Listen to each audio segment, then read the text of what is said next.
Buenas tardes, ¿me escuchan? Hola, buenas tardes. Sí, se escucha. Perfecto. Hola, buenas tardes. Sí, se escucha bien. Bueno, me había salido un mensaje que no me escuchaban. Bueno,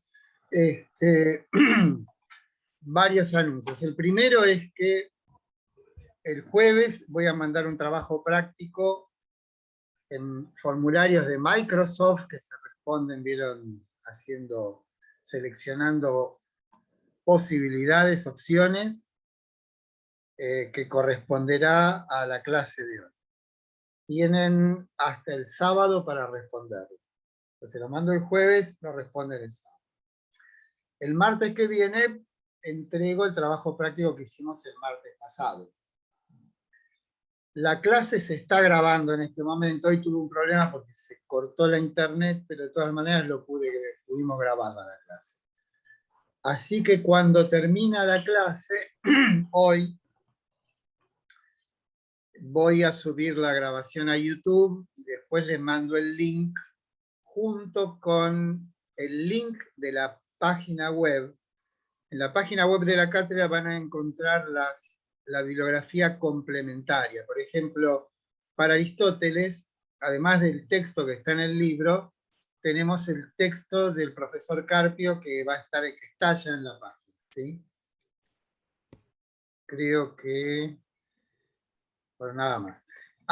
La bibliografía para hoy es Los sofistas y Sócrates, una vida filosófica, creo que son 2 capítulos del texto del libro, que es Éticas y Filosofía.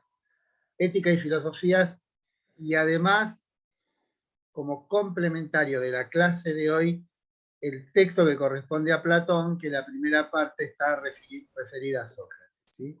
Y para la próxima clase tenemos como texto Platón, que está en el libro, y complementario, lo que vamos a ver, aunque eso se lo puedo decir el martes que viene, es un fragmento de los libros 6 y 7 de la República de Platón.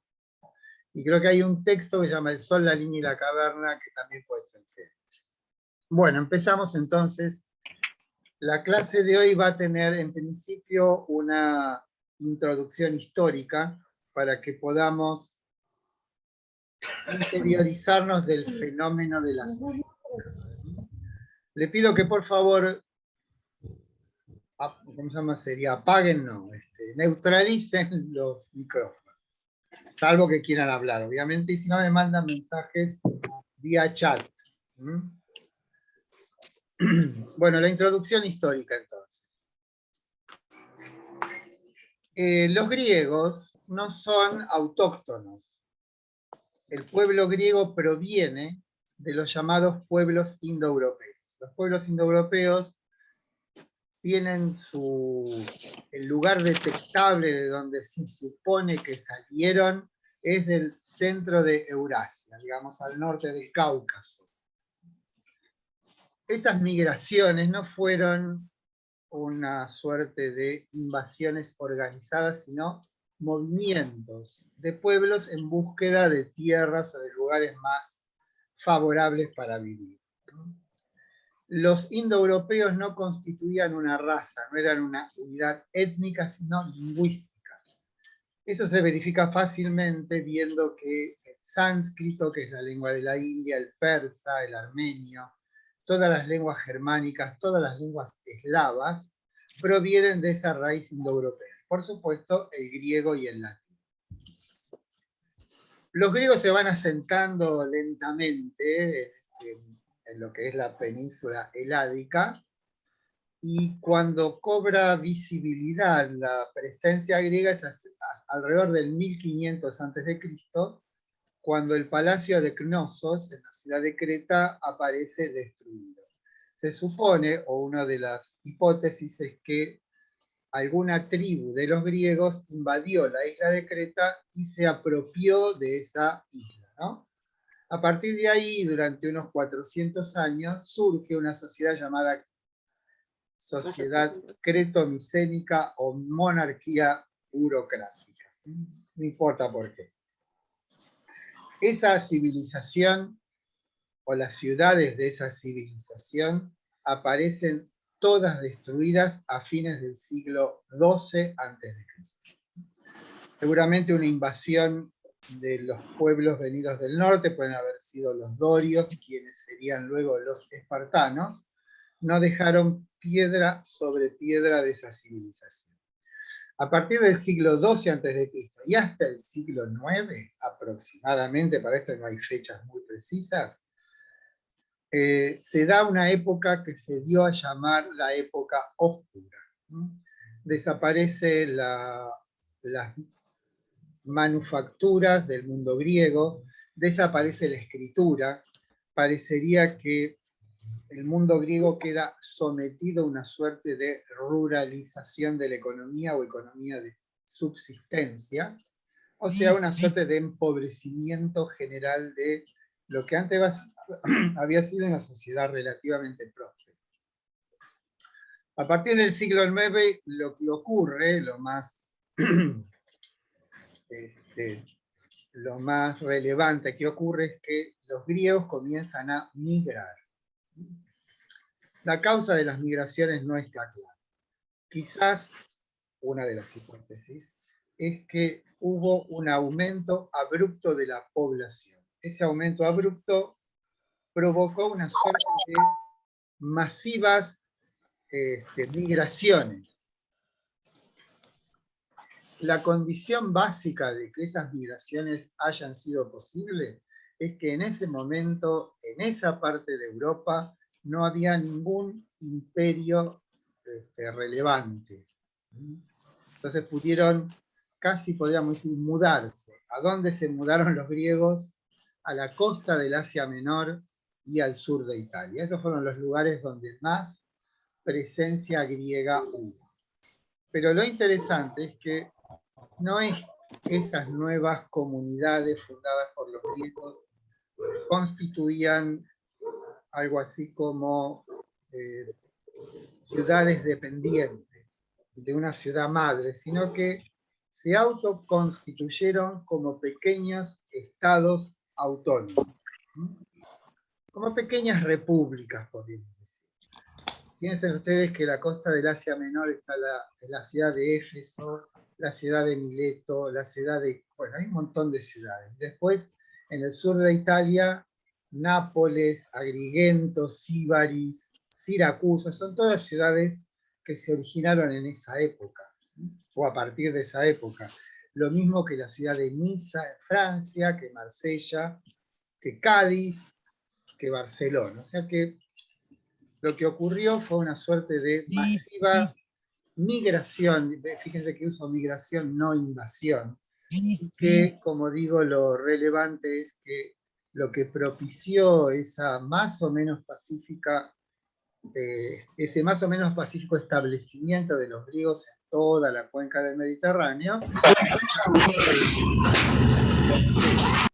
León, la inexistencia de un imperio predominante en la zona. O sea, los persas están muy lejos, no, todavía no eran los persas, Egipto estaba detenido, Roma no existía, y los únicos que sí andaban por todo el Mediterráneo eran los fenicios, pero sabemos que era un pueblo dedicado al comercio y no a la conquista, ¿no?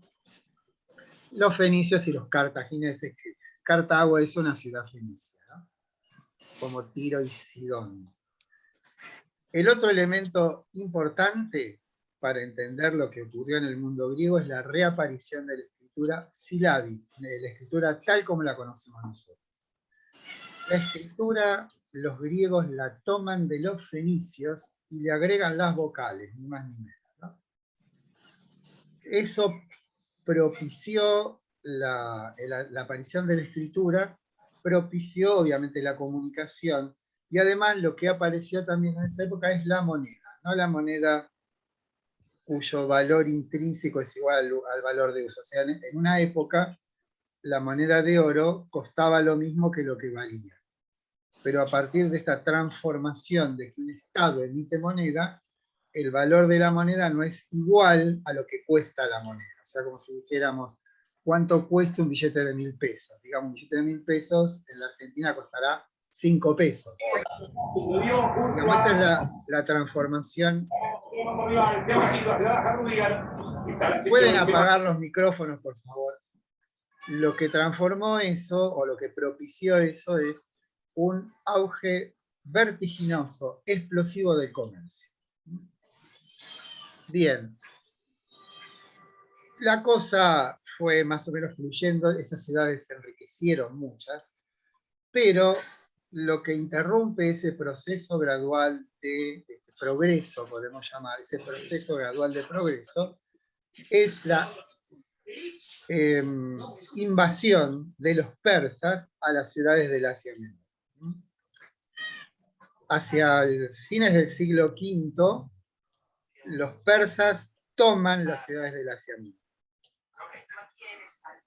Lo que ocurre es que las ciudades, podemos decir, madres de esas ciudades del Asia Menor, acuden en ayuda de sus ciudades hijas, entre comillas, y esto hace que los persas envíen una incursión punitiva contra Grecia que termina mal para los persas en la batalla de Maratón.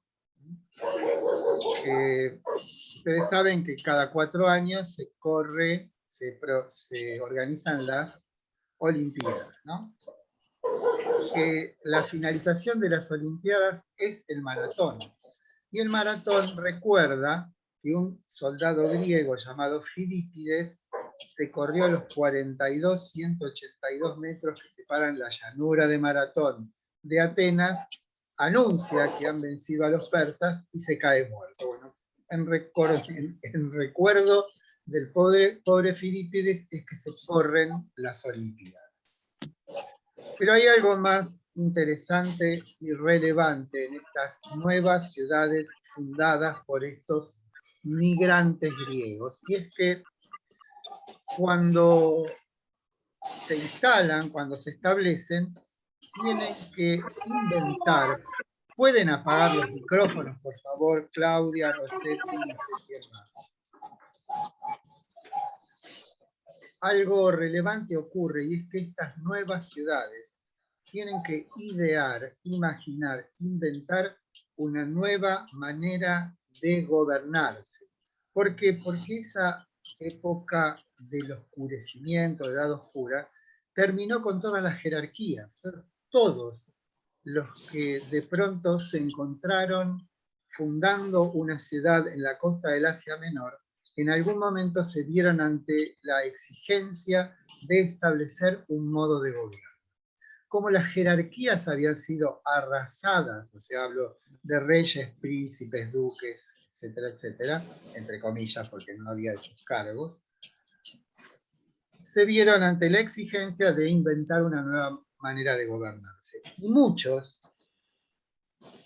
eligieron algo que inventaron los griegos, que es el gobierno de esas ciudades, que eran en realidad pequeños estados, se iba a hacer a través de la agrupación de los ciudadanos organizados en asambleas. Entonces, los asuntos públicos se terminaban discutiendo en un lugar abierto, donde cada uno podía aportar, dar, formular su interés, su opinión, o lo contrario. Esto es decisivo porque el hecho de que fuese así, el gobierno implicó una necesaria transformación de la ley. Por favor, a ver, Florencia Ábalos, ¿alguien tiene? Hay 5 perros ahí. Bueno, ahí parece. Bueno, ¿qué ocurrió? Entonces, ¿qué es lo que empezó a ser un instrumento valiosísimo en cuanto a la cuestión política se refiere? El uso de la palabra. ¿Por qué? Porque el modo que tenía yo, por ejemplo, de hacer que mis intereses triunfasen sobre otro, no era asesinándolo a otro o por una cuestión de poder, sino que yo debía intentar argumentar de un modo convincente para que mi posición fuese aceptada por los otros. sea, el hecho entonces de que la palabra se convirtiese en un instrumento vital para la hegemonía política en alguna de esas ciudades fue digamos, un momento decisivo. ¿Por qué? Porque la razón surge en esas ciudades. Hablo de la razón como aquel procedimiento a través del cual yo puedo comprobar a través de una argumentación explícita algo como verdadero o como falso. En ese sentido, la razón es un invento griego, surgido de estas comunidades que tuvieron la exigencia de inventar una nueva manera de conducir su ciudad, su política. Bien. Dicho esto, volvemos a las invasiones de los persas. En el 490, digo, hubo una incursión punitiva que terminó con el triunfo de los atenienses y los de la ciudad de Platea contra el ejército persa. Esa batalla fue la batalla de Maratón y ocurrió en el 490 a.C. 10 años después, ya no fue una incursión punitiva, sino una invasión abrumadora, digo por la cantidad de soldados que llevaron los persas a Grecia. Ya no era Darío I el rey persa, sino Jerjes. Y es en ese momento donde se da esa famosa batalla de las Termópilas, popularizada por la película 300, que es un mamarracho fenomenal. Mamarracho digo porque no tiene que ver con la historia, pero yo tengo que acordarme siempre de que es un cómic, entonces no tengo que pedir que se atenga a la historia. Pero de hecho, en la batalla de las Termópilas, los espartanos y 7.000 soldados más detuvieron durante varios días al abrumador en la cantidad ejército persa. Luego de esa batalla, los griegos se retiran, los persas toman Atenas, la destruyen, no queda piedra sobre piedras de Atenas, los atenienses se refugian en una isla cercana, y bueno, anecdótico, Temístocles, el jefe de los atenienses, va al oráculo de Delfos a preguntar qué hacían con esta venida de los persas. El oráculo le dice: una muralla de madera salvará a Atenas. Interpreta lúcidamente Temístocles que lo que el dios nos quiere decir a los atenienses es que construyamos una flota. La muralla de madera fue una flota que resultó, sí, decisiva en la batalla de Salamina, donde los persas fueron destrozados por la flota ateniense. Hubo luego otra batalla, pero ya en tierra, que se llamó la batalla de Platea, un año después, donde esta vez los espartanos fueron los que llevaron la voz cantante y vencieron a los persas. Profe, tengo dos preguntas. Sí. Una es cuando Hegel habla en relación a los sofistas que reemplazaron a los poetas. Pero todavía no llegamos, todavía esperamos. Ah, ok. Y otra, a ver si no es... Llegando a la introducción histórica, compañero Walter. Sí, dime. Sí, y otra en la ciudad, yo pensaba en los pobres, ¿qué tipo de pobres había? ¿Cómo era? Porque veo, parece que como es toda clase media, no sé cómo decirlo. No, clase media Como no, eran unos pobres tipos muertos de hambre. Pensá que esos 300 años de la época oscura igualó a todos, los dejó a pobres a todos, y por eso tuvieron que emigrar, porque se morían de hambre. No había clases ahí. Era digamos, te digo otra cosa, no hay testimonios históricos de esto. Estos son reconstrucciones conjeturales pertinentes que desde el futuro, o sea, frente a un hecho, pueden intentar reconstruir cuáles fueron los fundamentos de ese hecho. Esto no es propiamente historia, es una conjetura verosímil lo que intentan reconstruir cuál fue ese movimiento y cómo fue. ¿Está claro? Sí. Bueno. No sé si habría pobres, pero lo que sí es seguro es que hubo un empobrecimiento general. De hecho, como decía antes, la inexistencia de manufacturas griegas en el Mediterráneo durante casi 300 años, habla de que no hubo excedentes. Si no hay excedentes es porque no hay comercio. Y si no hay excedentes es porque hay pobreza, y la economía es una economía de sobrevivencia. O sea, lo que se produce se consume todo, no hay excedentes. Y la excedencia es justamente el fundamento de la riqueza. Bueno, eso desaparece completamente. Bien. A partir del 480, entonces, comienza lo que podríamos decir el auge de Atenas. Atenas se pone a la vanguardia de una liga, algunos lo llaman imperio, llamó la Liga de Delos, que era una liga defensiva a través de la cual los atenienses y algunas de las ciudades griegas se comprometen a depositar tanto dinero como bienes en la ciudad de Delos ante una posible próxima invasión persa. Ocurrió que no hubo ninguna otra invasión persa, los persas no volvieron a incursionar militarmente, sí diplomáticamente en Grecia. Entonces Pericles, que era el que dirigía Atenas en ese momento, dijo esto: Atenas fue la que más padeció la invasión persa.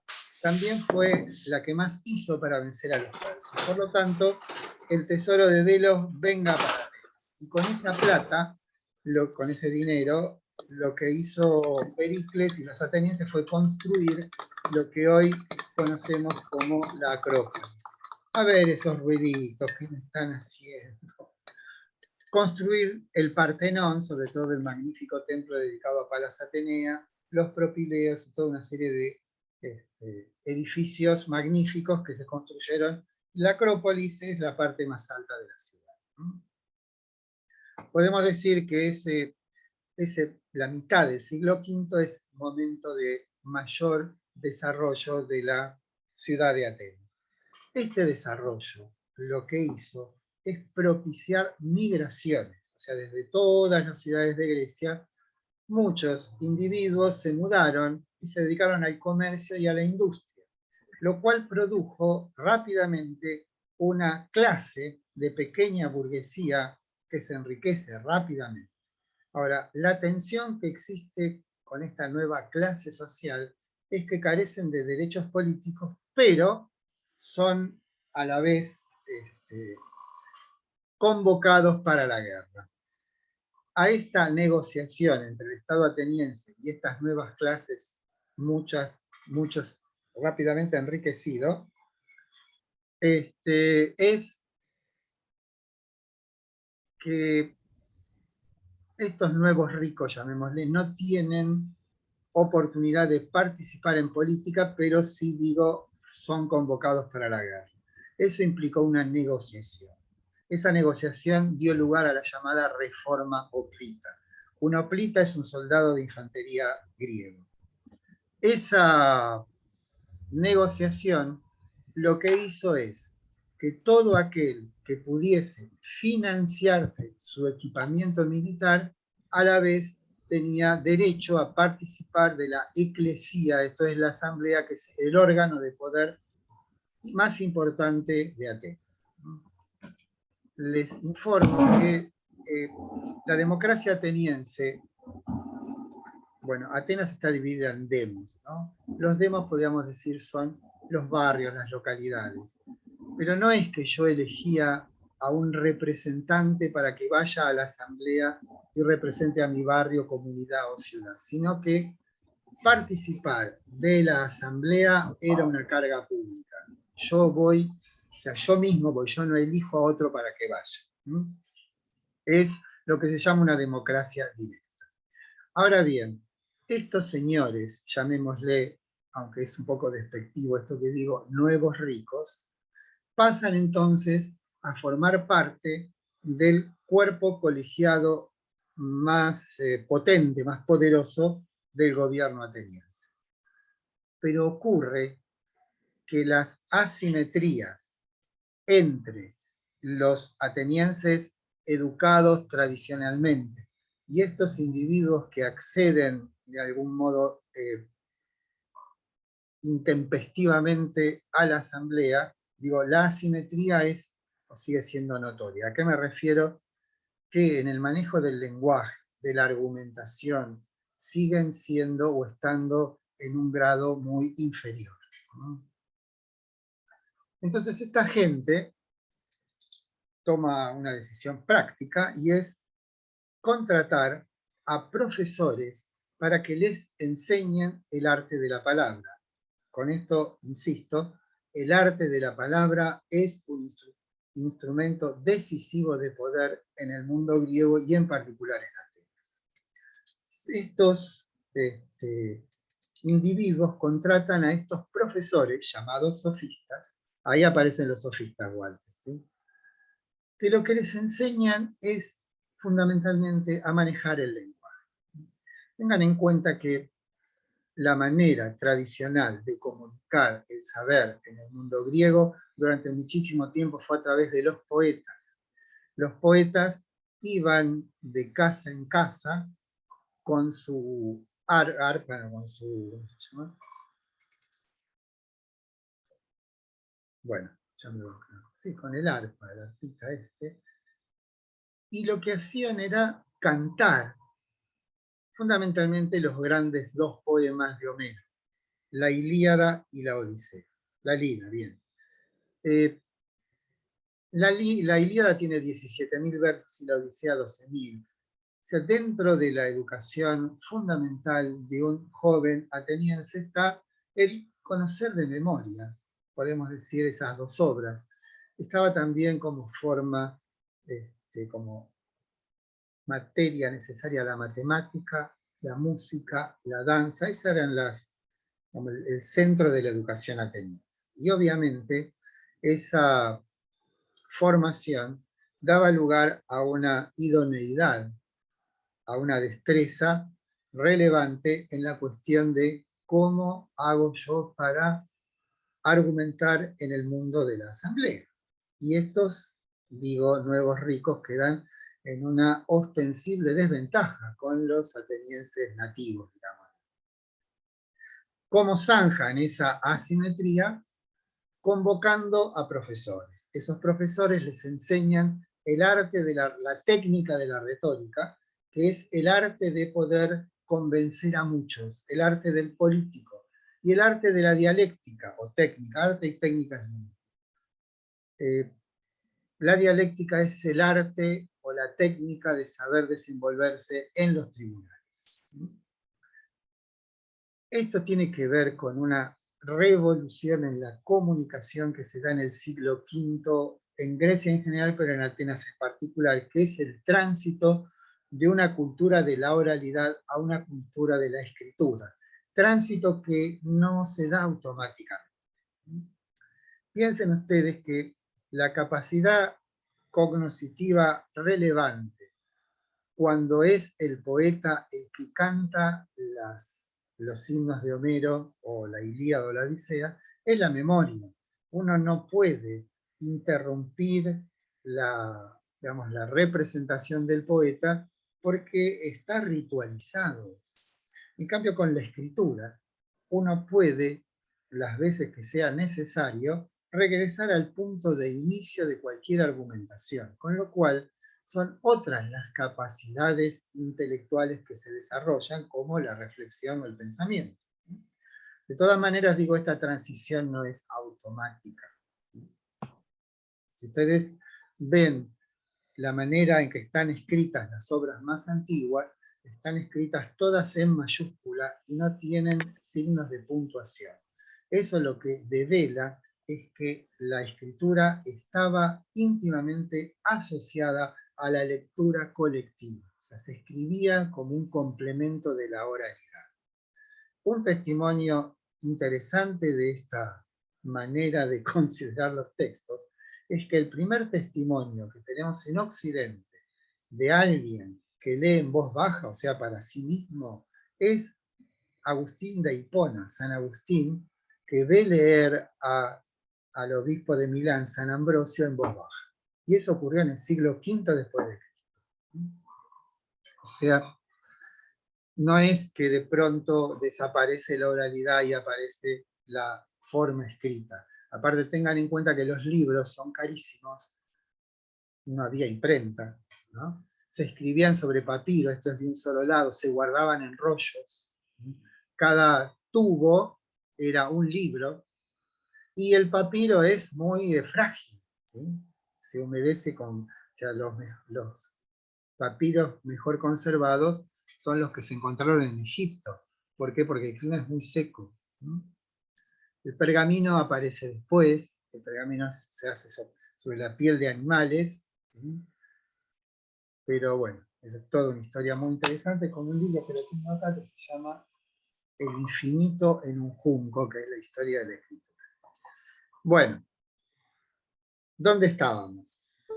Los sofistas, estos profesores idóneos, lo que hacen es enseñar a estas personas a argumentar. Y esa enseñanza, además, la cobraban fantásticamente.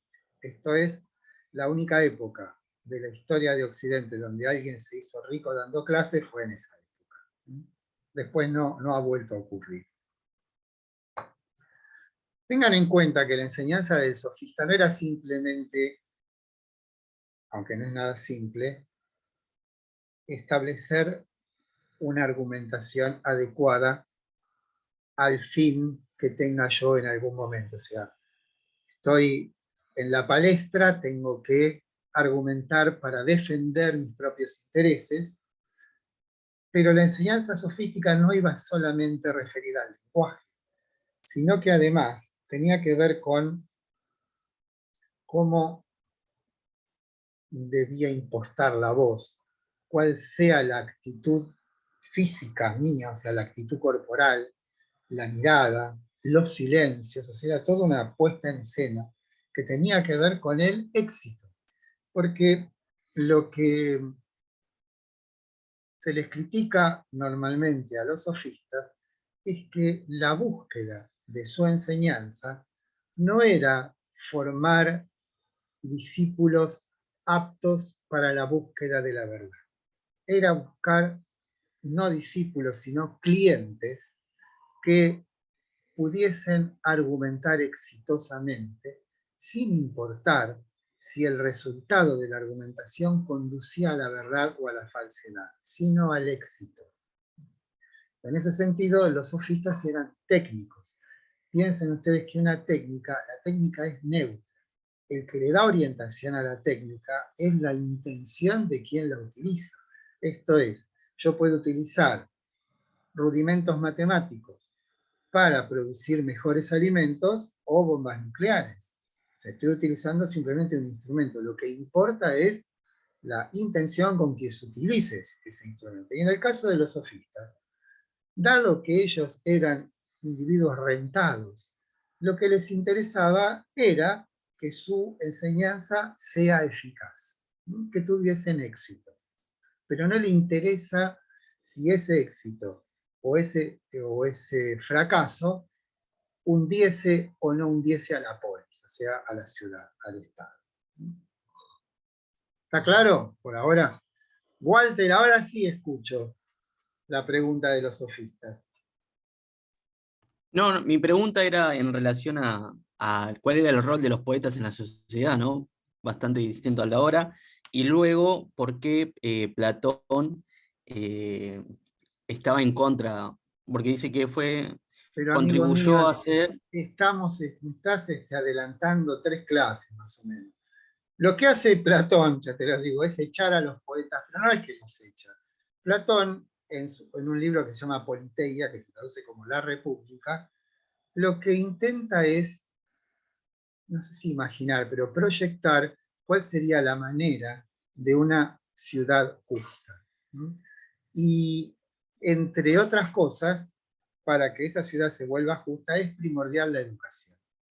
Y él piensa que los poetas no son un buen elemento para la educación de los ciudadanos, porque, lo dice así muy tajantemente, los poetas no saben lo que dicen. Esto es, en tanto están tomados por la inspiración, el resultado de esa inspiración no es controlable. ¿Me explico? Entonces, para él lo mejor es que la comunicación del saber tuviese un fundamento explícito, esto es, intelectualmente captable, y no simplemente que los dioses, la musa o lo que fuere, muevan a los poetas a decir esto o lo otro. Por eso es que echa, entre comillas no los echa porque no, en esa ciudad, o mejor dicho, esa forma de gobierno que está formulada en ese libro de República, de hecho jamás, pero jamás, se llevó a la práctica.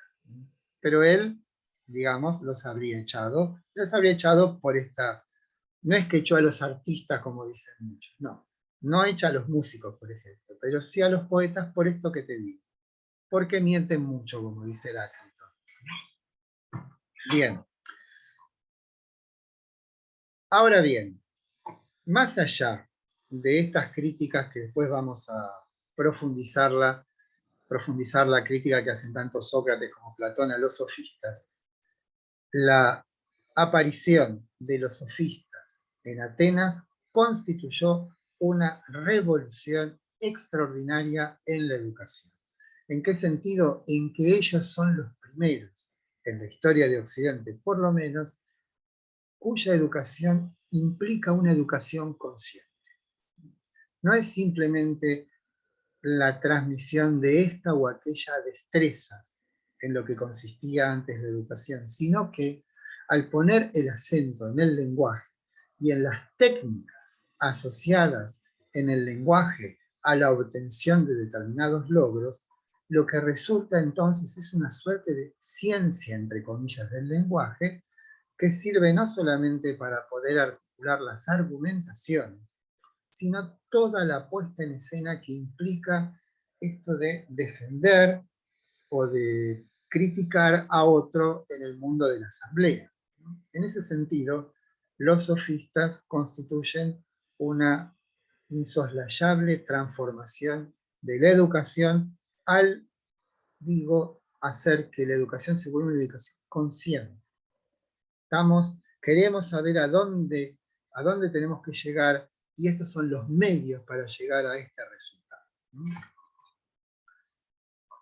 Ahora bien, lo que ocurrió, y esto es lo que es objeto de crítica por parte de Sócrates y de Platón, es que hay una transformación en el mundo griego. Es una transformación que viene de la mano de un desarrollo, o sea, de un enriquecimiento de la ciudad, del advenimiento al mundo de la política de Atenas de individuos que no pertenecían a la aristocracia, esto es, la aristocracia en general está asociada a los terratenientes, aparece como una nueva clase social que irrumpen en el mundo de la asamblea.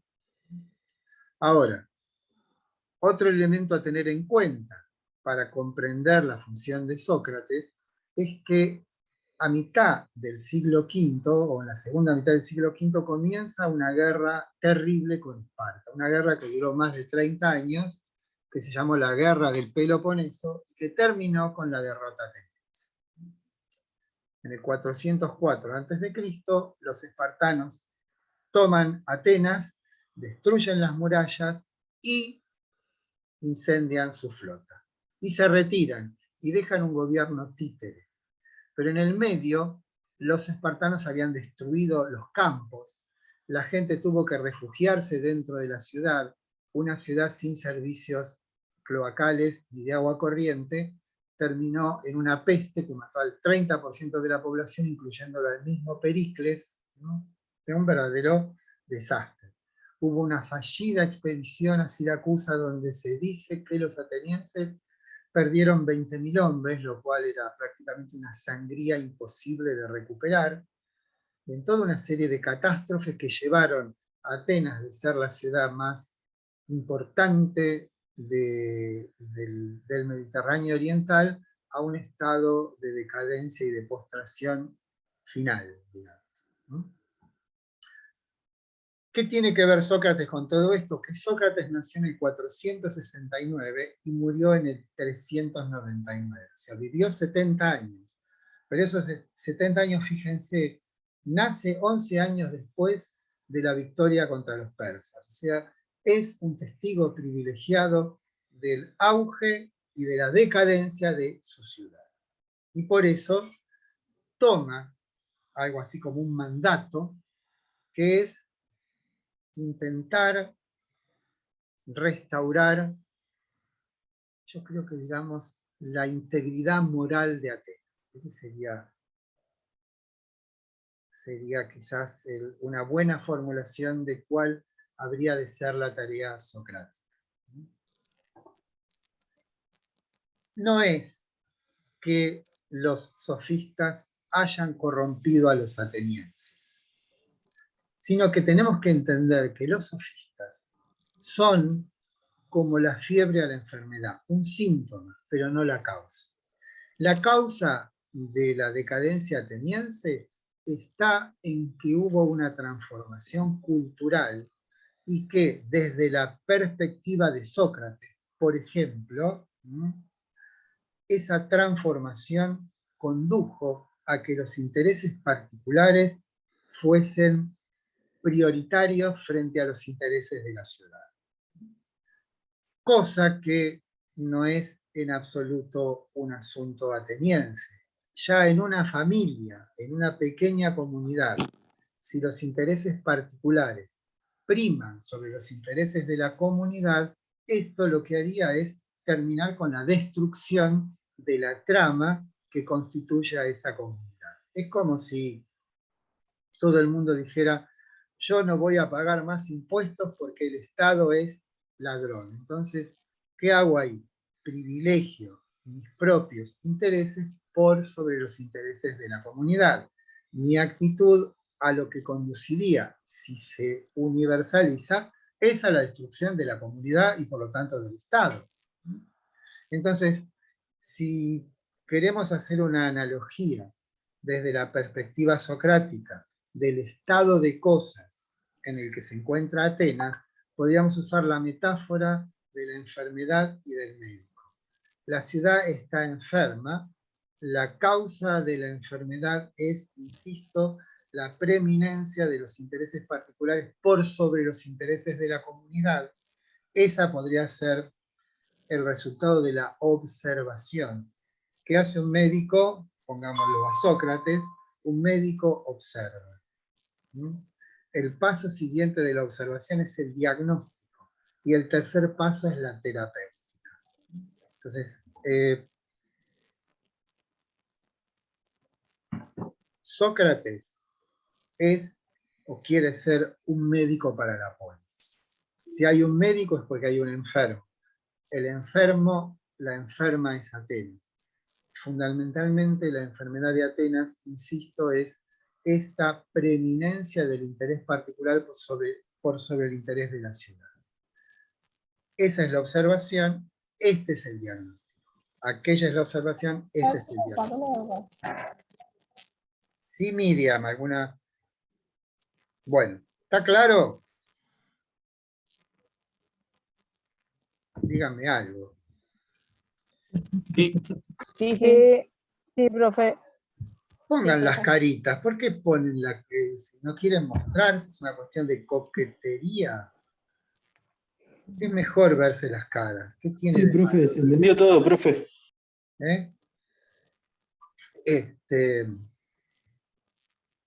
Ya que esto es una cosa lamentable, tampoco nos vemos las caras, es peor todavía. Ahora bien, una de las particularidades de Sócrates, peculiaridades de Sócrates, es que él dice que hay en él una voz interior que le dice lo que no tiene que hacer. A eso se llama el demón socrático o el daimón socrático. En general podemos decir que un daimón es una criatura intermedia entre los dioses y los hombres. Una suerte de alguien que comunica. Como si fueran las musas. ¿Vieron? Las musas son aquellas deidades que cuando nos rozan nos transforman. Bueno, Sócrates dice tener algo así como un asistente interior que en momentos de crisis le dice lo que no debe hacer. Agrego a esto una observación sobre la religiosidad griega. La religión griega no es una religión de la interioridad. Nunca vamos a ver a un griego que se separe de la comunidad, se prosterne solitario y comience un vínculo personal con la divinidad. No existe tal cosa, no hay tal cosa. Pero no porque estuviese prohibido, sino porque el talante, el carácter de la religión griega como la religión romana son religiones promiscuas. Esto es, todo lo que se hace en relación a los dioses está a la vista, es público. No piensan ellos en una deidad de la interioridad. Y esto lo digo porque vamos a ver en un ratito que una de las acusaciones que conduce a Sócrates a la muerte es la de traer nuevos dioses a la polis. Justamente el fundamento de esa acusación contra Sócrates es esa, digamos, esa, ¿cómo decirlo? Eso de que dice Sócrates que de algún modo lo asiste. Por otra parte, también sabemos, esto para hilvanar y tratar de darle alguna... A ver si me apagan el... A ver, es que un amigo de Sócrates, lo que estamos tratando es de articular un rostro inteligible de Sócrates, comprender a Sócrates. Un amigo de Sócrates llamado Querefonte va al oráculo de Delfos y pregunta si es cierto que es Sócrates el más sabio de Atenas. El oráculo le dice que sí. Resulta entonces que cuando Sócrates se entera, entra en un estado de turbación y de cierta duda, un poco histriónico. Entonces Sócrates comienza una tarea de relevamiento de opiniones. Comienza a preguntar, a ver si efectivamente él es el más sabio.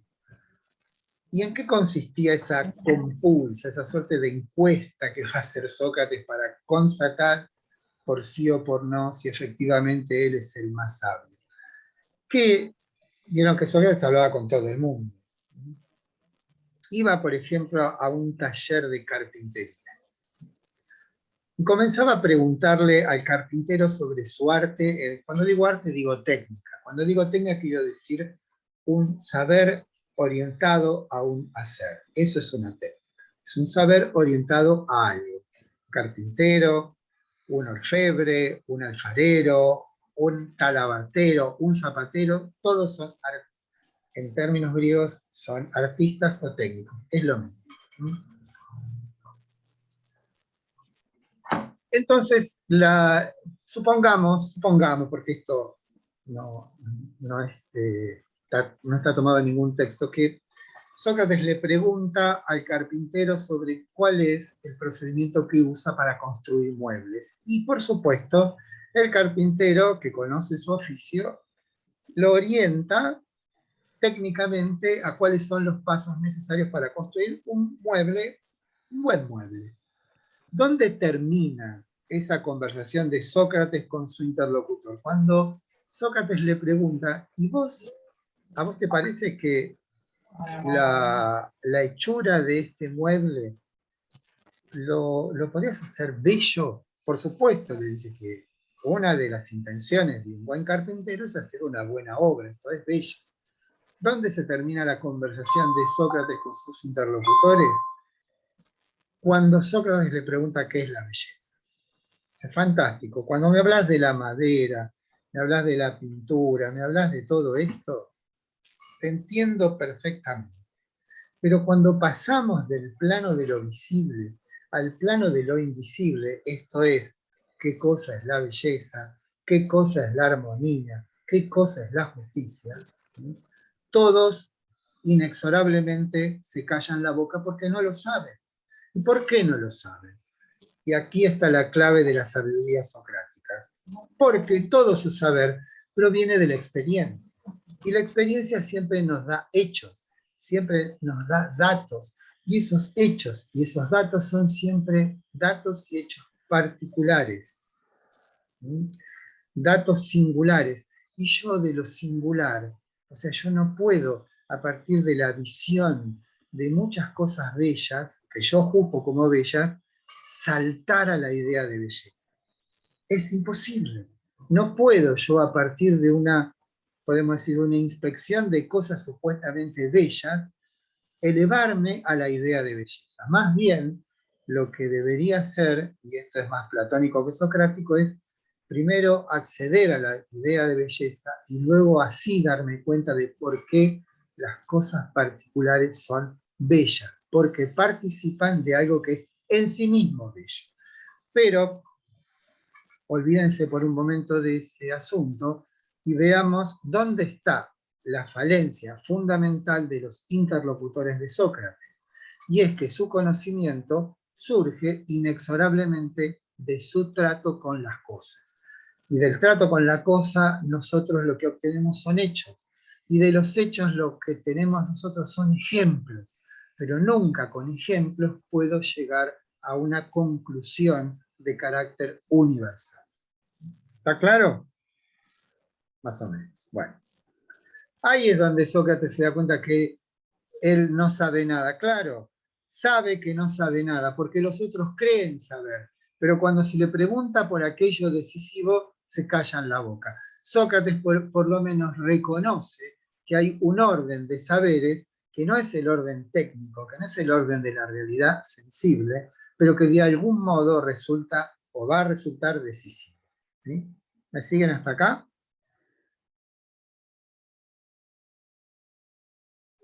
Sí, profe. Sí, Bueno. profe. Sí, profe.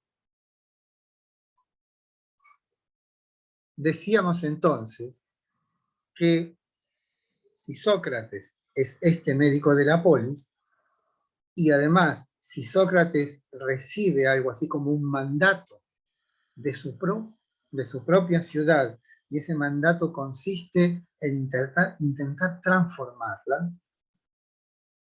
lo natural habría sido que Sócrates organizase con amigos afines, o sea, con las mismas ideas, un partido político. Pero y ahí justamente aparece ese demonio que le dice, no te dediques a la política. O sea, como que no es el camino. No sabemos cuál es la naturaleza de esa voz interior. O sea, con el cristianismo sí podemos llegar a inferir cuál podría ser esa voz, pero en Sócrates eso no tiene antecedentes, podemos decir. ¿Qué hace entonces Sócrates? Toma un término de su madre, que es, saben que la madre de Sócrates era partera. El arte de dar a luz, ¿sí? Se llama mayéutica. Y él dice, yo voy a ejercer entonces esta tarea de redención de la ciudad y voy a utilizar un método análogo al tuyo, padre. Pero en lugar de traer nuevas personas, nuevos seres al mundo, lo que voy a traer es nuevas ideas. Mi tarea va a consistir en hacer parir, no nuevas personas, sino nuevos hombres, con el sentido de renovados hombres, renovados seres humanos. La técnica entonces que va a utilizar Sócrates para llevar a cabo esa transformación que a Atenas le exige y que él lo toma como una suerte de terapeuta de la polis, va a ser llevado a cabo individualmente. Esto es persona por persona. Esto, para cualquier persona que tuviese una pizca de sentido común, diría, esto que va a hacer Sócrates va a ser un fracaso absoluto. Porque ir persona por persona, ¿a cuántos puede llegar a convencer en un día? ¿A uno, a dos? Pero Atenas tiene 20.000 habitantes, imposible. Sin embargo, fíjense que ahora estamos hablando de Sócrates, ¿no? O sea que algo de lo que hizo tuvo su resonancia, ¿no? Seguimos hablando de él. Bien, entonces la estrategia socrática es ir persona por persona y a través de un procedimiento basado en la palabra, intentar transformar las convicciones de sus interlocutores, de sus conciudadanos. Detengámonos un momento sobre esta palabra convicciones.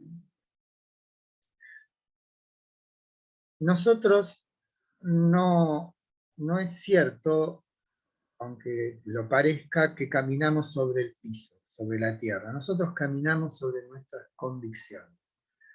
Nuestras convicciones son el resultado de toda nuestra vida, de nuestros padres, de nuestra escuela, de nuestra familia, de nuestro barrio, que de un modo particularísimo se van sedimentando y van constituyendo esto que llamamos nosotros mismos. Nosotros mismos somos nuestras convicciones. ¿Vieron cuando hablábamos de la moral el otro día? Bueno, dentro de las convicciones también están nuestros principios morales, nuestra manera de ser. La cuestión, entonces, la tarea socrática es transformar esas convicciones. Me espera un momento, me está llamando mi compañero Bustos de la cátedra, que no sé qué le pasa. Pero me está... a ver. Tiene problemas.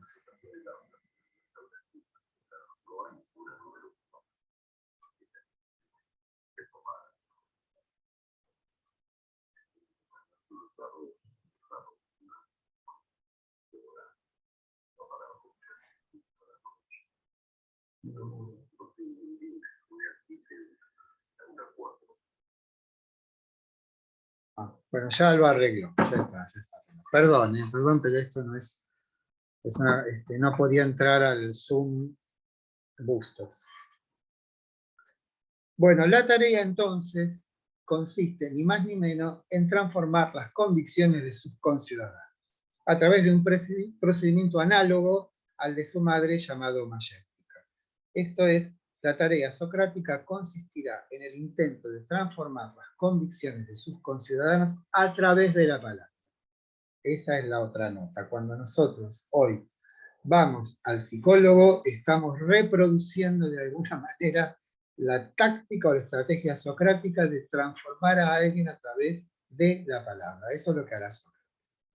Un psicoanalista es una suerte de Sócrates de nuestro tiempo. Pero vamos a ver que hay alguna diferencia.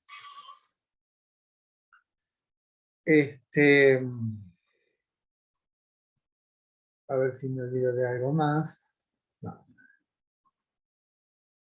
Sócrates no escribió nada. Sin embargo, en casi toda la obra platónica, el rostro de Platón es Sócrates. Ahora bien, hay toda una etapa de la producción platónica que está dedicada exclusivamente a guardar en la memoria de la humanidad la tarea socrática. Se llaman a esos diálogos socráticos. Y lo que intentan, como digo, es ilustrarnos acerca de cuál era la manera, cuál era el estilo, cuál era la forma que tenía Sócrates de tratar con sus conciudadanos asuntos tales como el valor, la justicia, la amistad, la piedad, el amor. Dense cuenta que son todos esos conceptos que no provienen de nuestro comercio con las cosas, con la experiencia. Para ilustrar cabalmente esta tarea socrática, vamos a describir rápidamente un diálogo socrático que se llama el Laques. Todos los diálogos tienen algo así como un subtítulo que indica cuál es el asunto que se trata en ese diálogo. Laques o del valor. Sócrates deambula por el ágora. El ágora es el lugar abierto donde se reúnen la gente, conversa, hace negocios, no sé, programa cosas, se ve.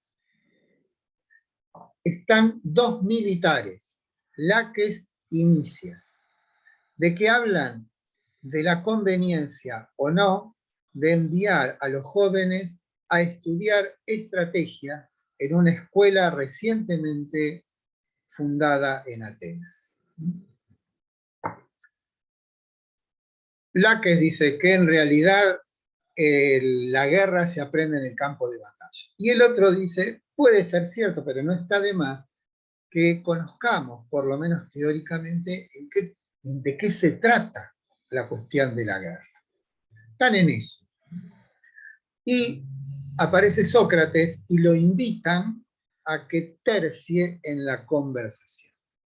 Cuando le describen el asunto, Sócrates, y aquí es el momento decisivo de la táctica socrática, Sócrates les dice, pero en realidad de lo que están hablando ustedes es del valor. ¿Y por qué eso desbarata todas las estrategias de los estrategas? Porque pasamos del plano de los hechos al plano de los conceptos. Pasamos del plano de lo particular al plano de lo universal. Ese plano del universal no puede accederse a través de la inspección de los hechos. Necesitamos otro camino para acceder a lo universal. Tengan en cuenta, entre otras cosas, que Aristóteles, en la metafísica, le asigna a Sócrates el valor de haber sido aquel que inventa la ciencia, ¿no? ¿En qué sentido? En que una ciencia, aún hoy, lo que busca a través de sus leyes es establecer nociones universales. Cuando alguien estudia la naturaleza del átomo, cuando alguien estudia la naturaleza de lo vivo, cuando alguien estudia la naturaleza de los minerales, lo que pretende, luego de su indagación, es establecer una ley, una legalidad, y la pretensión de esa ley es su universalidad. Esto es que valga para todos los átomos, que valga para todos los seres vivos, que valga para todas las rocas que existen. O sea, la intención de todo científico es la búsqueda de formulaciones universales. Esto es que valgan para todos. Y Aristóteles, con su lucidez habitual, nos dice, bueno, el primero que intentó acceder a un conocimiento universal, que yo sepa, es Sócrates. Donde se testimonia con toda claridad esa vocación de Sócrates por la verdad, esto es por lo universal, justamente en el Laques cuando le dice, bueno, pero ustedes están hablando del valor, y ya el valor es un concepto, no es un hecho. Ahora, ¿qué es un concepto? Un concepto es un ente, o sea, un algo que existe ¿dónde? En nuestra cabeza. Y si nos preguntamos qué contiene en sí un concepto, podemos decir las notas universales de algo.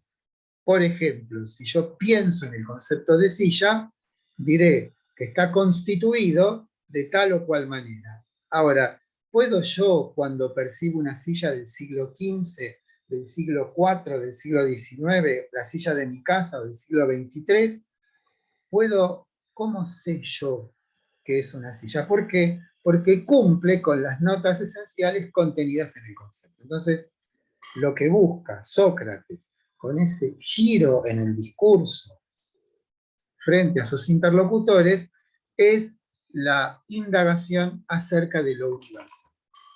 ¿Por qué? Porque, esto lo veremos después con Kant, vamos a ver que las notas de lo verdadero es que sea una verdad, o sea, una formulación universal y necesaria. Fíjense, si yo digo, el triángulo es una figura de tres lados, ¿es esa formulación universal? ¿Vale para todo triángulo posible? Obviamente que sí. ¿Y es necesaria? Necesario quiere decir que no puede ser de otra manera. Un triángulo puede ser de una única manera, tener tres lados. Bueno, eso que está haciendo Sócrates está en ese camino, en la búsqueda de nociones universales. Esto es que valgan para todos. Y lo que les dice a sus interlocutores ocasionales es, muchachos, ustedes están perdiendo el tiempo a la búsqueda de lo universal dentro de lo particular. Tienen que cambiar el circuito de sus pensamientos. Pero bueno, eso no se los dice así. Cuando Sócrates les dice, entonces, señores, en realidad lo que ustedes están a la búsqueda es de una noción universalísima, que es la noción de valor, que incluye tanto al guerrero, como a la mujer que está dando a luz, como aquel que enfrenta las vicisitudes de la vida, con entereza y con valentía. Bueno, o sea, la noción de valor no es exclusiva del arte de la guerra. Uno puede ser valeroso en todas y cada una de las circunstancias de su vida. Entonces lo que hay que buscar es una noción que las abarque a todas, cosa difícil. Ahora bien, cuando Sócrates le dice a Nicias, no a Laques, perdón, y para vos Laques, ¿qué es el valor? Entonces Laques, supongámosle que está delante de otro militar, que es Nicias, aclara la voz, pone una cierta actitud corporal de, voy a decir algo importante, dice, el valor consiste en mantener siempre el puesto en el campo de batalla y no retroceder jamás.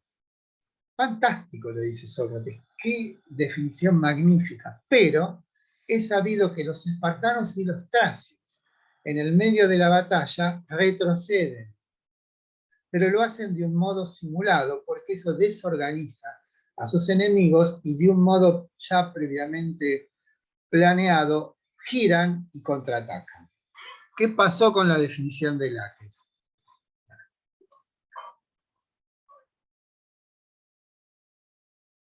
Pregunto. No es universal. Claro, fíjense que Sócrates no le dijo, estás equivocado, ser valiente es otra cosa. Lo que hizo Sócrates fue examinar esa definición y señalar una deficiencia, señalar un caso, como bien vos decís, donde no se cumple.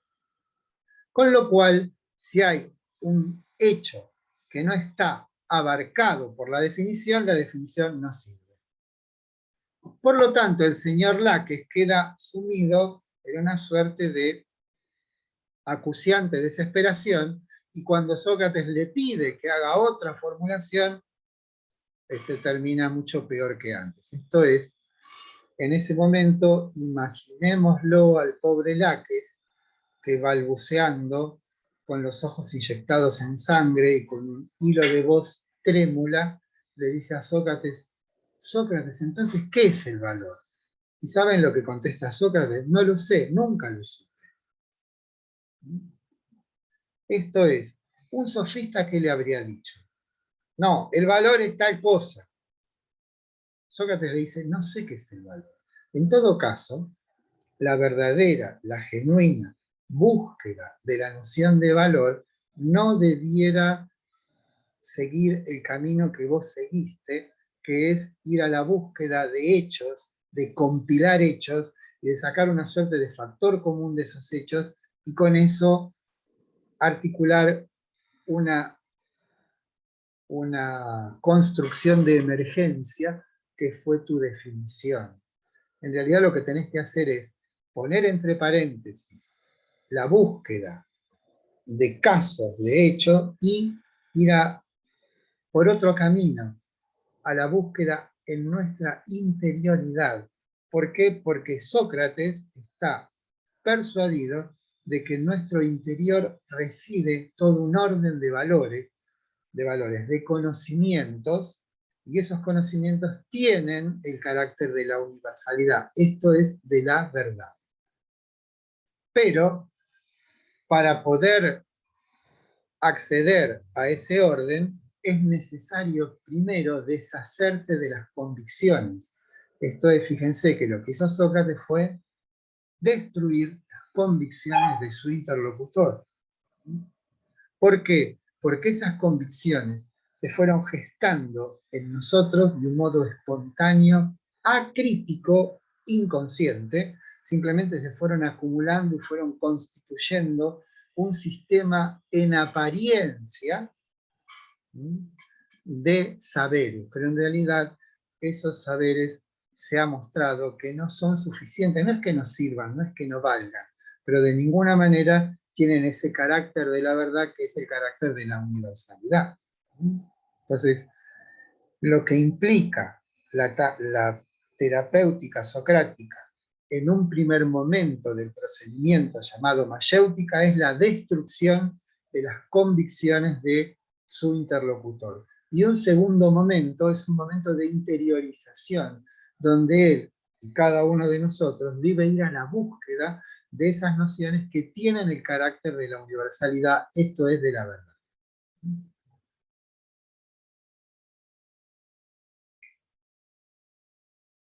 Sócrates, luego de deshacer, de destituir las convicciones de su interlocutor, no le opone un cuerpo de verdades establecidas, o sea, no le ofrece un manual de búsqueda de verdades existenciales, sino que lo deja, como nos debe dejar a cada uno, porque la búsqueda de esa verdad es estrictamente personal. No hay ningún manual que nos pueda instruir suficientemente acerca de ese orden de la interioridad. Debe ser una búsqueda dramática, una búsqueda que no tiene fin, pero que hay una nota esencial de esa búsqueda, y es lo que se llama el intelectualismo, intelectualismo ético de Sócrates, que es un nombre un poco raro. Pero ¿qué ocurre? ¿Cuál es la convicción central de Sócrates? Cuando yo conozco lo verdadero, cuando yo conozco lo bueno, cuando yo conozco lo justo, cuando yo conozco lo noble, me convierto y paso a ser justo, noble, bueno. Esto es, ese intelectualismo señala que cuando yo conozco la verdad, me convierto en verdadero. Eso es quizás lo más central que corresponde a la estrategia socrática. Cuando yo conozco aquello esencial, me convierto en eso. Esto quiere decir que nunca, pero nunca, podré regresar a un estado anterior. Ese acceso a lo que es en sí mismo verdadero me convierte en eso verdadero. Y no hay ninguna posibilidad de que yo pueda recaer en lo que fui antes de esa experiencia, podemos decir, única y esencial, que es la que le propone Sócrates a sus interlocutores. Por supuesto que es complicada, por supuesto que no hay manuales, por supuesto que no es nada fácil, pero van a ver ustedes cuando estudiemos a Platón, cuando estudiemos la alegoría de la caverna o el paradigma de la línea, cómo en última instancia lo que está haciendo Platón no es sino, de un modo plástico, de un modo más explícito, decirnos lo que hacía Sócrates. Instruirnos, de un modo más explícito, podemos decir, cuál era en verdad la tarea socrática.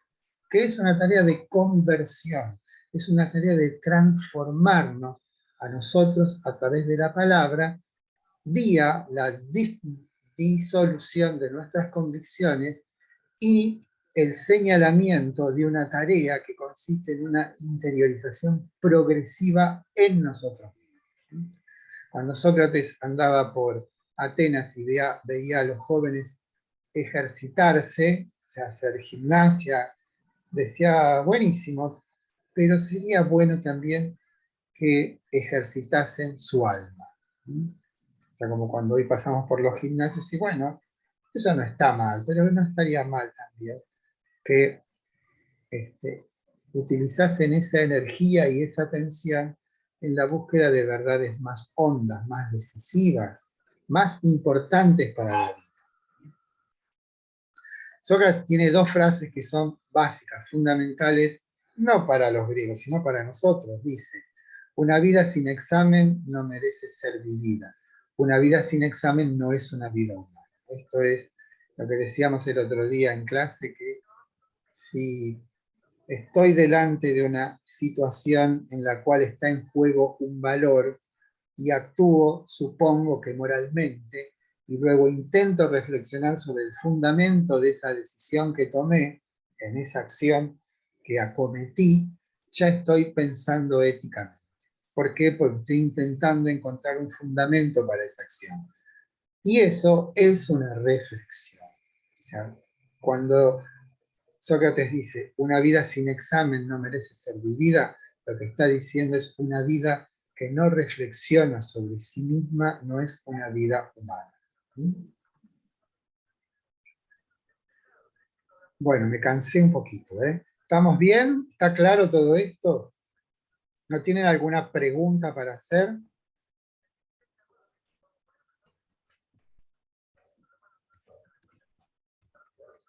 Bueno, sigo entonces. Profe, disculpe, buenas noches. Hola. Cuando usted dice que Platón como que escribió todo lo de Sócrates, ¿por qué no lo escribió, no lo dejó escrito? Habría que hacer una sesión de espiritismo y preguntarle. No es que, lo que es seguro es que no es que no supiese escribir, para nada. Pero hay un diálogo de Platón que se llama El Fedro, donde hay una conversación entre alguien que le lleva a un dios egipcio que se llama Teutz, le lleva la novedad de la escritura, ¿no? Dice, esto es maravilloso, esto es fantástico, porque podemos registrar todo lo que pensamos, todo lo que sabemos. Y el dios le dice, muy escéptico, le dice, sí, pero esto, ¿sabes a dónde va a llevar? A que la gente ya no cultive la memoria. Lo que pasa ahora con la Wikipedia, ¿no? Y además te voy a decir otra cosa, le dice el dios. Cuando uno le pregunta a los libros no contestan. En cambio, un maestro sí contesta. Entonces, quizás es demasiado para la cultura de esa época, de ese lugar, que se pierda, como decíamos antes, la mirada, el tono de voz, la gesticulación, el silencio del maestro. Era una pérdida que la escritura no podía de ninguna manera suplantar. La riqueza, la viveza de la discusión, del intercambio de conocimientos entre dos personas, sobre todo si una le enseña a la otra, no es posible de ser sustituida por la escritura. O sea, quizás por eso, pero esto es una conjetura, Sócrates eligió no escribir. Puede ser. Bien, como saben, como ya les conté, Sócrates, bueno, les conté que en el 404 los espartanos toman Atenas y dejan un gobierno títere, un gobierno muy cruel, muy bestial, que se llamó el gobierno de los 30 tiranos, que prontamente fue destituido y hubo una restauración democrática. Esa restauración democrática es la que condena a muerte a Sócrates. Y como decíamos también, las dos acusaciones contra Sócrates son corrupción de la juventud y traer nuevos dioses a la polis. Lo de traer nuevos dioses a la polis lo dijimos recién, pero agrego que tanto en Roma como en Atenas, en Grecia en general, los dioses nuevos eran bienvenidos. De ninguna manera había una dogmática que dijese, no, estos son nuestros dioses, no admitiremos nuevos. Todos saben que, por ejemplo, en los primeros siglos de nuestra era en Roma, el culto de la diosa egipcia Isis era más popular que el culto tradicional. El problema no es traer nuevos dioses del mismo estilo a la polis, sino que el dios socrático constituía así un peligro para la religión tradicional. ¿Por qué? Porque pasaba a ser el vínculo con el dios una cuestión particular. Y entonces el fundamento de la acusación de traer nuevos dioses a la polis tenía que ver con ese demon o daimon que Sócrates se jactaba de tener dentro de sí y que intervenía en su interioridad como una voz que le decía lo que no tenía que hacer, pero que aparecía en momentos críticos. Y la otra acusación no tiene que ver con que Sócrates corrompiese sexualmente a los jóvenes.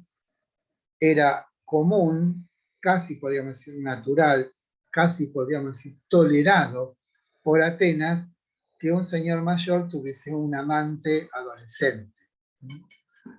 Esa relación estaba como, no sé si encubierta o expresada como una relación de pedagógica, una relación de enseñanza. Si ustedes quieren saber más de eso, hay un texto de Foucault, de Michel Foucault, que se llama Historia de la Sexualidad, creo que en el tomo 2 hay toda una descripción de en qué consistía realmente ese trato entre el señor y el jovencito, ¿no? Estaba muy pautado, lleno de restricciones. No era simplemente una relación de sometimiento, porque justamente ese joven de ninguna manera debía ser sometido y humillado, porque ese joven iba después a ser aquel que gobernase la polis. O sea que había un ingrediente pedagógico real. Bueno, pero no iba por ese lado la acusación contra Sócrates de corromper a los jóvenes, sino de volverlos contestatarios, de cambiarle las ideas, de volverlos agentes activos contra las tradiciones. O sea, si hay algo que se produjo en Atenas en esa época, es la transformación de las costumbres, ¿no?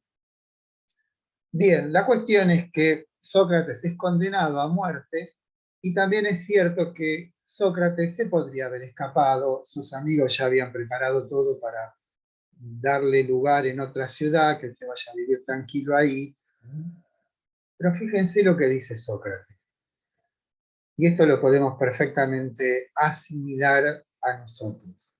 Sócrates dice, a mí, o mejor dicho, lo que hizo que yo fuese quien soy es Atenas, y en particular las leyes de Atenas.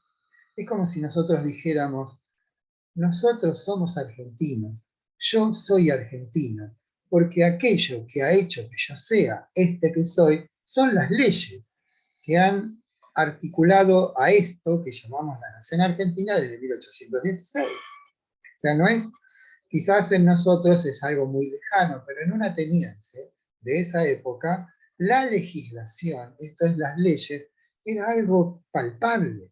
Entonces Sócrates argumenta de la siguiente manera, dice, las leyes de Atenas hicieron que yo fuese quien soy. Ahora bien, cuando hay una ley que a mí no me conviene porque me afecta, ¿voy a negar a las leyes de la ciudad? Y entonces Sócrates, en un gesto notable de dignidad, se niega a escapar. No se escapa.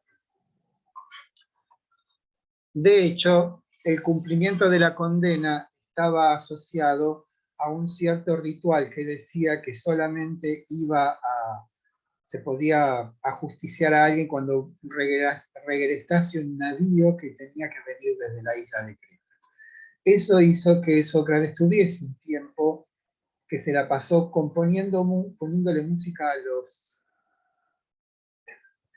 a las fábulas de Esopo y conversando con sus amigos.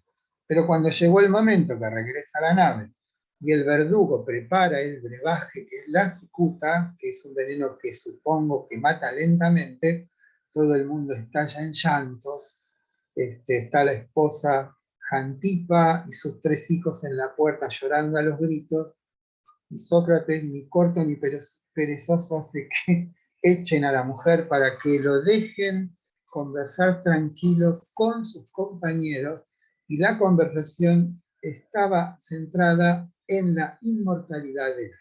Entonces, lo tenemos a Sócrates, hay un montón de cuadros, fíjense, hay cuadros de David, que es un pintor neoclásico, donde está Sócrates tomando la copa. Y cuando parece que Sócrates está muerto, le tapan el rostro y de golpe se levanta, se dirige a uno de sus compañeros y le dice: no te olvides de sacrificarle un gallo a Asclepíos. Y se muere. Ahora bien, ¿qué significa sacrificar un gallo a Asclepíos? Habrán visto ustedes la serie llamada Un gallo para Esculapio. Bueno, Esculapio es la versión romana de Asclepíos, que es el dios griego de la salud, el dios griego de la medicina. Y la costumbre es que cuando uno se curaba de una enfermedad, le sacrificaba un gallo a Asclepíos. Ahora bien, si eso es así, ¿de qué enfermedad se había curado Sócrates? ¿De qué enfermedad les parece que se había curado?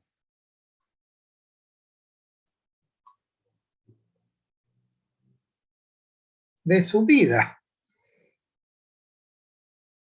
La vida está como una enfermedad y ahora se está curando y agradece la cura, agradece porque se muere. Agradece la cura a través del sacrificio a Asclepíos. ¿Por qué? Porque Sócrates está persuadido de que esta vida es una preparación para la otra.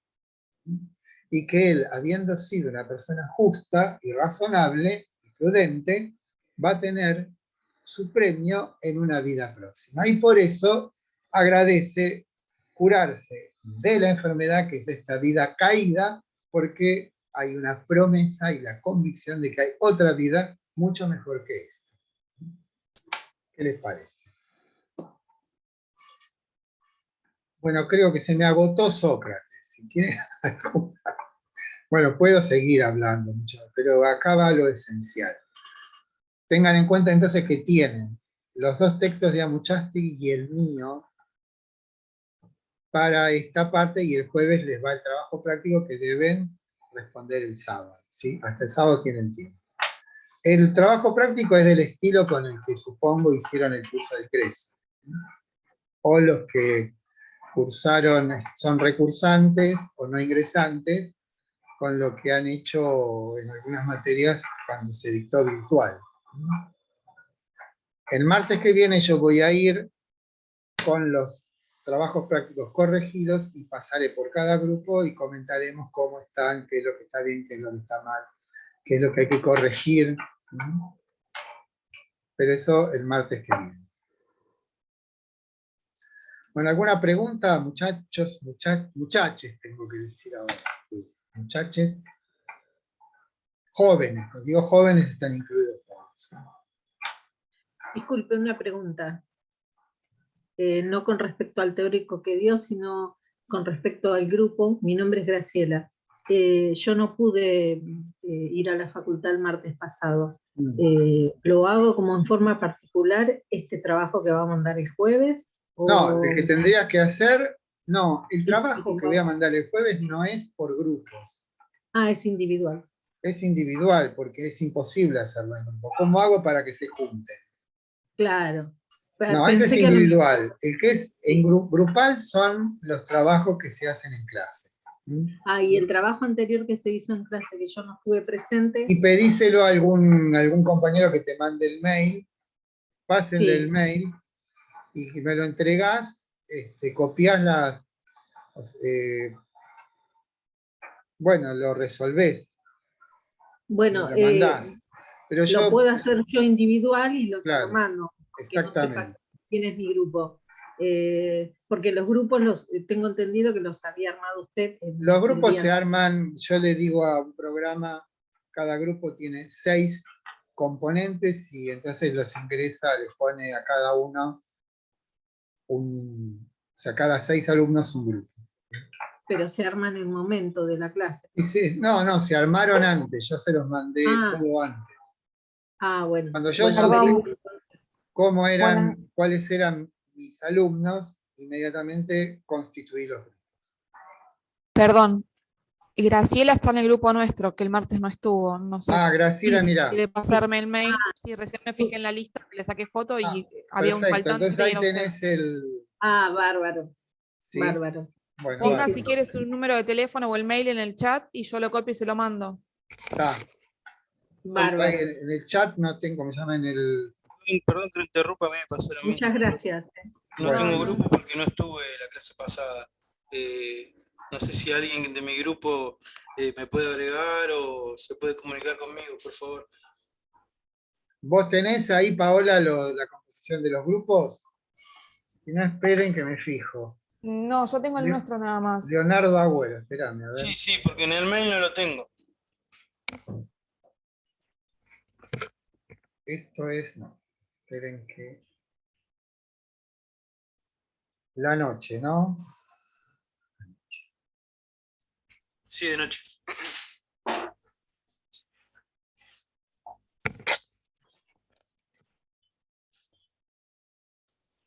Agüero, sos del grupo 8. Grupo 8, perfecto. Muchas gracias. Y te digo con quién estás. Yo soy del grupo 8, profe. Ah, perfecto. Ah, ok, ok, bueno. ¿Tienen Bueno, ¿Estás grupo? en el grupo WhatsApp del profe de turno noche? sí, ahí está en el grupo 8. Sí, Agüero. recién me agregué a un grupo, no sé si será el mismo. Dale. Sí. Ahí pone que sos del grupo 8 y yo te reenvío. Igual la respuesta la tiene el profe, les quedo el trabajo, así que no las No, está tenemos las bien. respuestas. El trabajo práctico anterior lo hago yo por mi cuenta y después la semana que el otro Sí, trabajo. entonces yo les pongo la nota. Traten de no faltar, ¿sí? Está Seamos bien. rigurosos, seamos disciplinados, que eso es lo que en última instancia garantiza, como dirían los sofistas, el éxito. Sí, Profe. profe. Yo no falté, pero me equivoqué de comisión y me enteré a lo último. Ya, cuando fui a buscar el curso que era mío, ya no había nadie. Bueno, Profe, dime. Donkov, es un apellido sí, ruso, ¿no? sí, me parece que sí. Dime. Le quería consultar, ¿usted va a usar Edmodo o Classroom donde nosotros podamos No, por ahí sacar los textos de no, manera, o sea, ahora escúcheme bien. Me olvidé. Esta clase se está grabando. Cuando se termina de grabar, se graba en mi disco. Yo de mi disco de la máquina lo paso a YouTube. YouTube me da una dirección para ingresar, ¿no? Entonces, cuando termine todo ese proceso, yo les voy a mandar a toda la comisión, a toda la noche, el link de esta clase y además el link de la página web de la cátedra donde está toda la bibliografía complementaria. O sea, todo lo que no está en el libro está en la página. Aparte, si quieren solazarse, hay como 60 clases que están ahí, que las pueden ver. De los cuatrimestres donde hubo 4 cuatrimestres virtuales y las clases están ahí. O sea, hay una parte que son las clases teóricas. Esas se hicieron en el 2020 y después no se tocaron. O sea, cada docente dio una clase teórica que está ahí. Pero después, cuando se implementó el Zoom, por parte de la facultad, muchos dimos clase como estoy dando ahora, ¿no? Y esas clases están en la página web. O sea, si quieren un complemento de esta clase o alguna clase futura, están también ahí.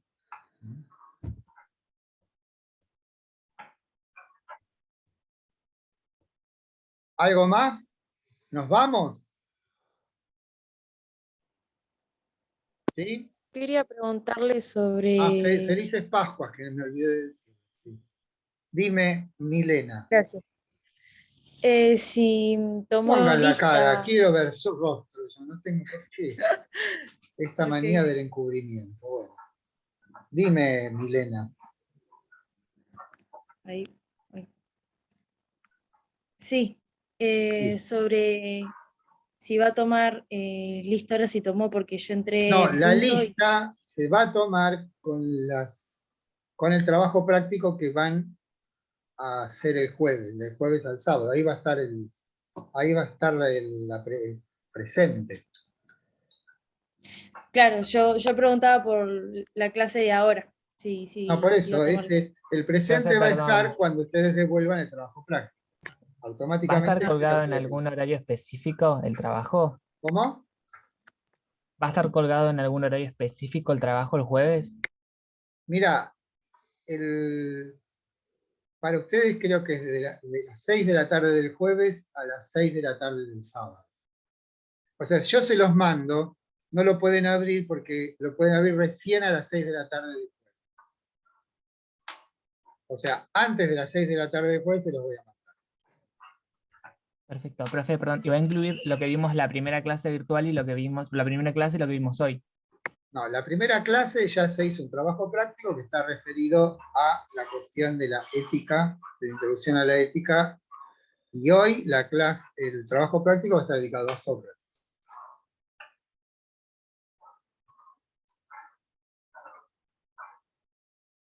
¿Sí? Hola, profe, buenas noches. Sí, dime. Disculpe, ¿me podría decir en qué grupo estoy? Ramírez Melody, de turno noche. Ya te digo. Ramírez. Estás en el grupo 10.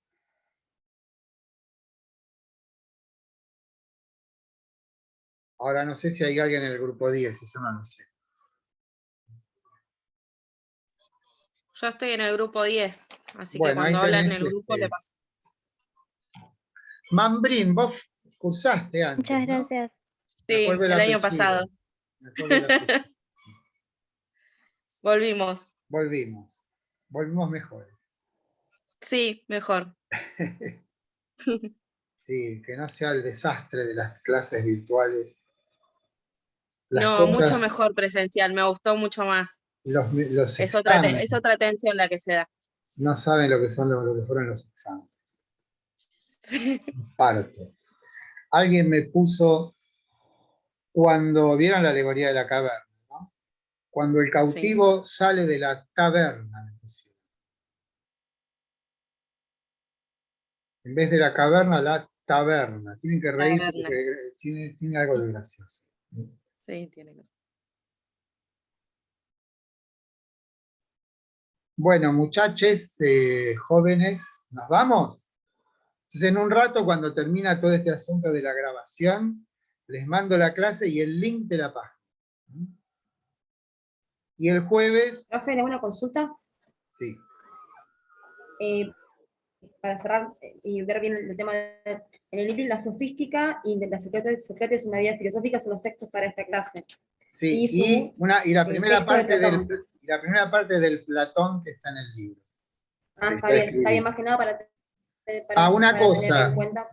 El viernes, o por ahí el mismo jueves, no sé, les voy a mandar el trabajo práctico número 3, que va también, pero ese es presencial y lo vamos a hacer por grupo el martes que viene. Va a estar referido a Platones. O sea, hay uno que es tipo formulario de encuestas de Microsoft, ese lo responden entre el jueves y el sábado. Y el otro, que también les voy a mandar, en ese formato que ya les mandé el primero, va a estar el trabajo práctico número 3, que se va a hacer en clase el martes que viene. ¿Estamos? Sí, profe, súper entendido. ¿Nos vamos entonces? Sí. Bueno, felices Pascuas, que la pasen bien, nos vemos el martes. Gracias, profe, igualmente. Gracias, profe. Hasta luego. Gracias. Gracias.